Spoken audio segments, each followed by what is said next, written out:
Today on Forbes, Elon Musk's biggest fans are turning on him. For years, Elon Musk had no greater fan than Tesla investor Ross Gerber. When Musk mocked the SEC on Twitter a few years ago, Gerber asked Musk to vent to him privately because, quote, "You're just helping the enemy." When Tesla's board asked shareholders in 2018 to award Musk with stock potentially worth tens of billions of dollars, Gerber backed it because, quote, "True shareholders are all in on Elon." But after a year in which Musk has made increasingly controversial comments and fixated on newer endeavors like X, formerly known as Twitter, and his artificial intelligence startup XAI, Gerber has had enough. The CEO of Los Angeles-based wealth manager Gerber Kawasaki has suddenly become a strident and outspoken critic of the entrepreneur he's long admired. And with a looming shareholder vote to restore a pay package for Tesla's CEO worth around $50 billion, he'll be voting no. The first time he's so publicly opposed one of the Tesla board's recommendations. Gerber told Forbes, quote, "When I voted for the package in 2018, that was based off information I had at the time and the fact that Elon worked at Tesla full-time. Now my reluctance to vote for it has to do with new factors, the most important being that he doesn't work at Tesla anymore. He works for XAI and he works for X. Tesla is not his priority." Gerber isn't the only Tesla fan to have turned on Musk after years of devotion. Singapore-based Leo Koguan once described Musk as, quote, "the only person I really respect on Earth."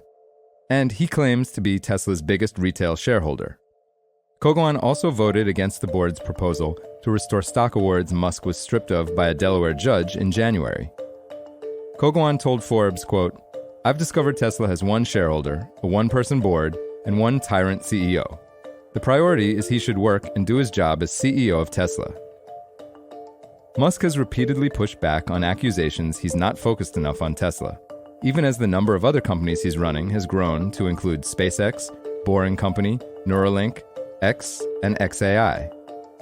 In a recent earnings call, Musk said, quote, "I work pretty much every day of the week. It's rare for me to take a Sunday afternoon off. I'm going to make sure Tesla is quite prosperous. It is prosperous, and it will be very much so in the future." More staid institutional investors have also been spooked by Musk's antics and voted against the compensation proposal, including Norway's $1.7 trillion sovereign wealth fund, Amalgamated Bank, the California Public Employees Retirement System, New York City Comptroller Brad Lander, and Nordea Asset Management, as well as advisory firms Institutional Shareholder Services and Glass Lewis. Along with the billionaire's pay, the annual shareholder meeting Thursday will also put to a vote Musk's plans to reincorporate Tesla in Texas from Delaware, where he'd moved the company to avail himself of the state's lighter approach to business regulation. The meeting will also put to a vote new board terms for people close to him, his brother Kimball and James Murdoch.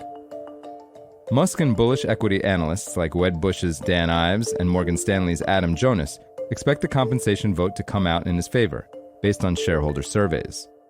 Gerber isn't so sure. Musk, who owns 13% of the company, quote, "can't vote his shares, so if you take that out, it comes down to the institutional shareholders who are being advised to vote against it." He added, quote, "I'm kind of looking at the outcome as a coin flip right now."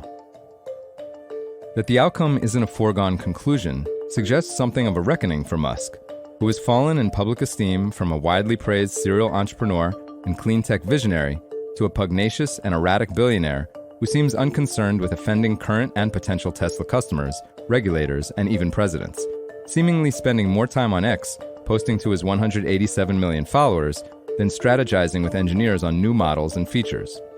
The result has been inflammatory tweets that are anti-Semitic, racist, and anti-trans, and high-profile misfires like Tesla's bulky Cybertruck. None of that helps the company's brand as EV market competition grows more fierce. For full coverage, check out Alan Owensman's piece on Forbes.com. This is Kieran Meadows from Forbes. Thanks for tuning in.